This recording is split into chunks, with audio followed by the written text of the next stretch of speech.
Hi guys, welcome back to Vedic Astrology. Today we are going to be doing the monthly reading and this is for the sign of Leo.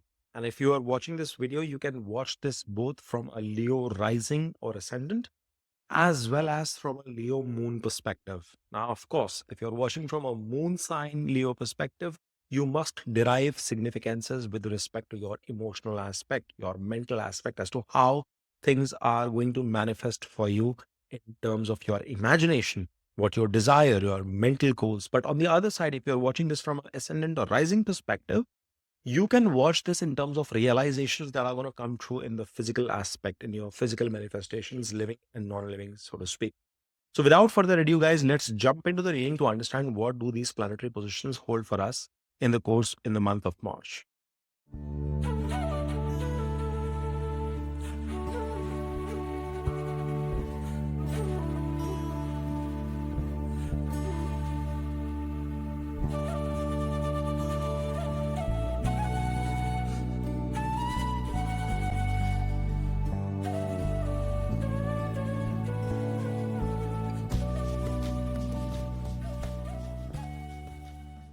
So guys, as you guys can see on your screen here, there is a cloud of planets which is happening in your 8th house.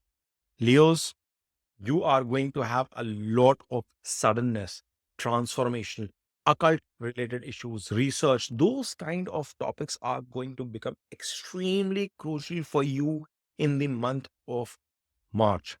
First and foremost, your ascendant lord, your Lagna lord itself, or if you're watching from your moon sign perspective, your moon sign lord being Sun is coming and getting in conjunction with Saturn in the 7th.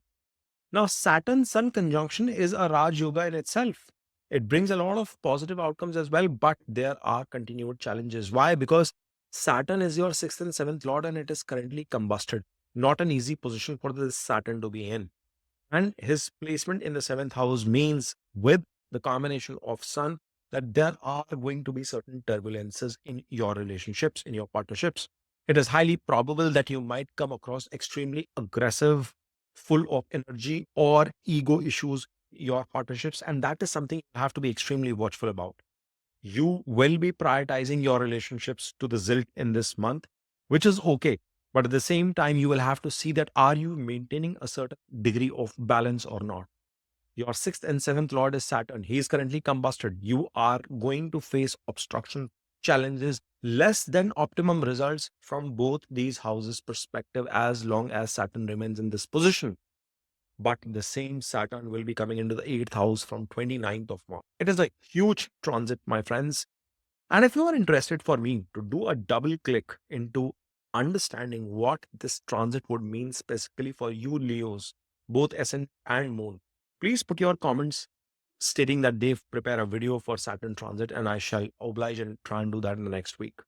But as we see the movement of this Saturn into your 8th house, you realize that there will be a Vipreet Raj Yoga coming into the play with 6th Lord coming into 8th, but at the same time, 7th Lord is also coming into 8th. Potential is abound in marriage.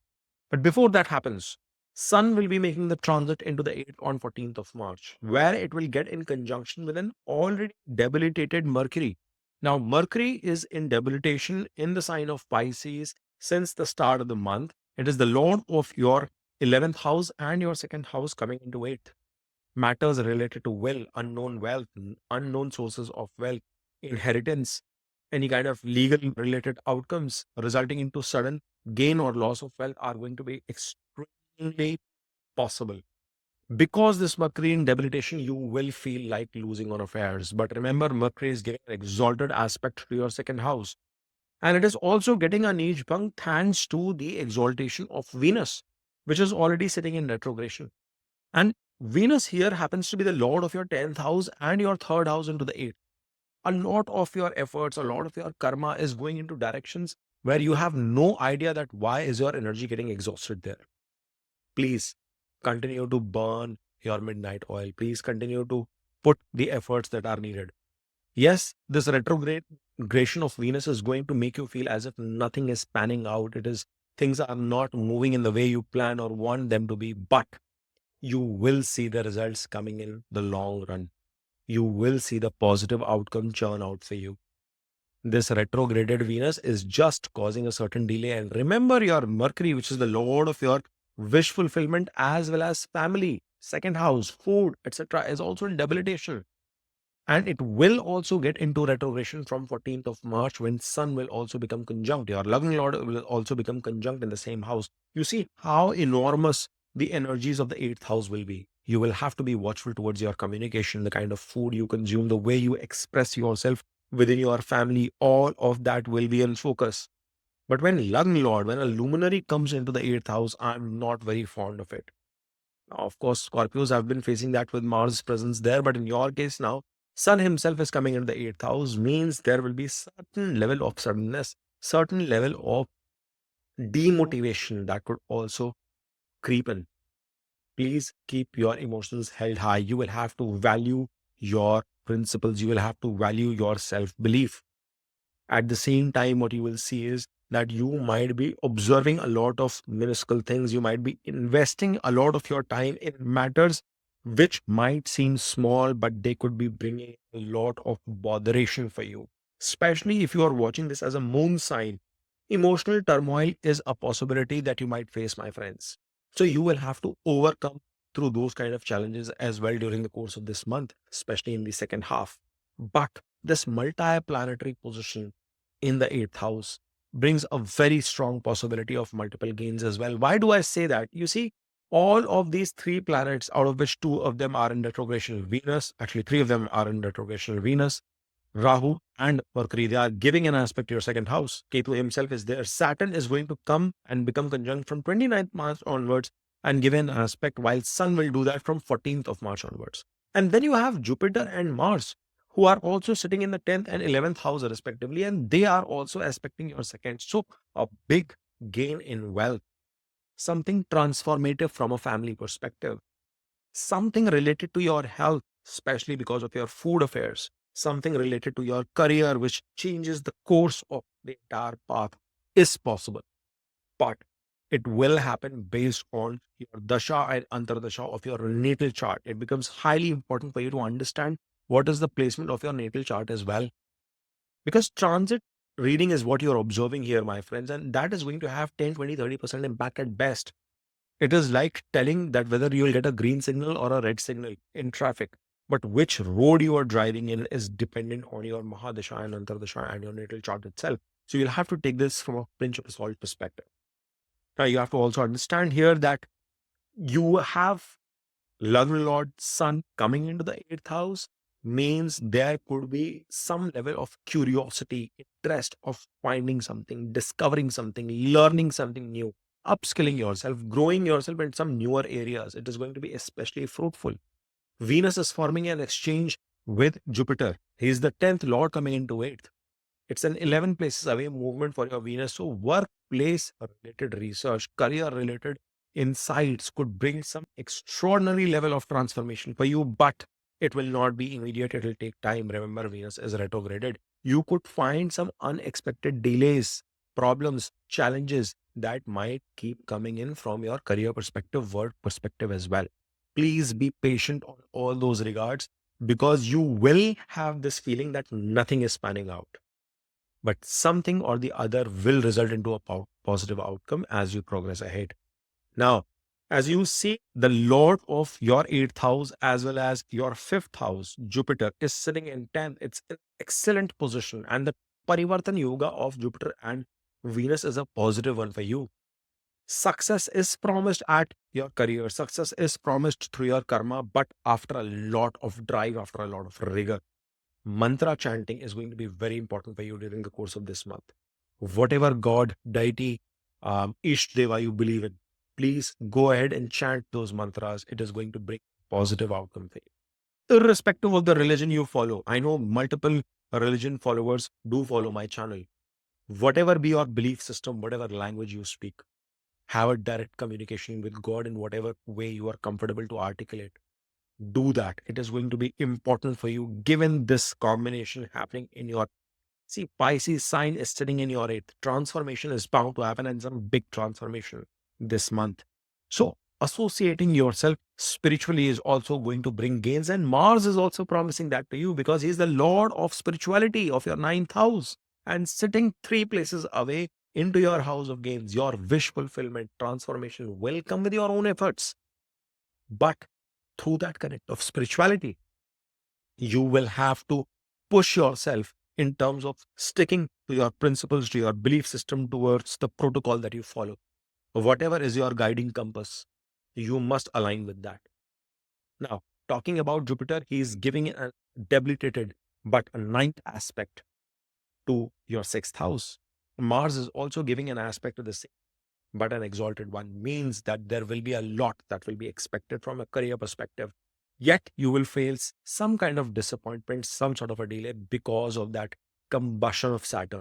What does it mean? It means that you cannot drop your guard. It means that you cannot drop the ball. You cannot let things slip out of your hand just because they are not moving the way you anticipate, even after you are putting extraordinary amount of effort.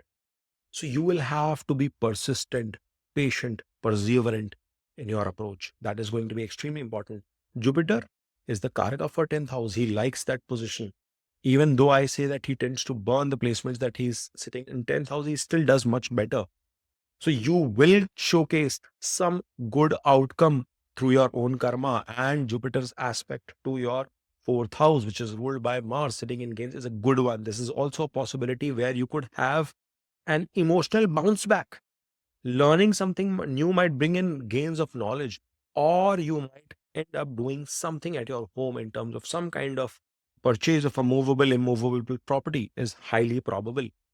Mars coming into the 11th house, being the Lord of Fourth, is giving me an indication that you could end up purchasing a vehicle as well, purchasing a new property, land of some sort. And Jupiter's aspect is like giving a course correction there. Now, Jupiter is also giving an aspect to the second, so that's a positive one there. But remember, all these gains will pan out for you when you expect them the least. So it is important for you to be focused towards your karma, towards the process, not towards the outcome. Yes, Mars is also giving an aspect to your second house, but he is giving an aspect to your fifth and your sixth house. Now, the fifth house aspect of Mars is going to tell you that you will have to be watchful with respect to how you conduct yourself in terms of your expression, speech, communication to your loved ones, to your romantic partner, because that could see some turbulence. Please be watchful in terms of your expressions, outlook towards your kids. Do not be too aggressive. If you are in education, especially in technical related fields, it's going to be a very good field for you to find some success. However, on the competitive side of things, in terms of competitive examinations and selections, there could be certain challenges that might come your way. So please over prepare, overdo things, revise on your preparation as much as you can. Leos, for you, it is going to be extremely crucial. I would at the same time recommend you to be watchful of your health as well. Saturn is combusted. Yes, you are getting that aspect from Mars. He's going to help you overcome your enemies, obstacles that are going to come your way. But from a health perspective, you will have to be watchful during the course of this month and see that you are consuming the right diet. See, so many planets are giving an aspect to your second house. Food habits, exercise habits, etc., might not be at your best at this point in time. Sun is also coming into it. You might have this tendency of neglecting your self health, which is an absolute abysmally bad approach that you could take.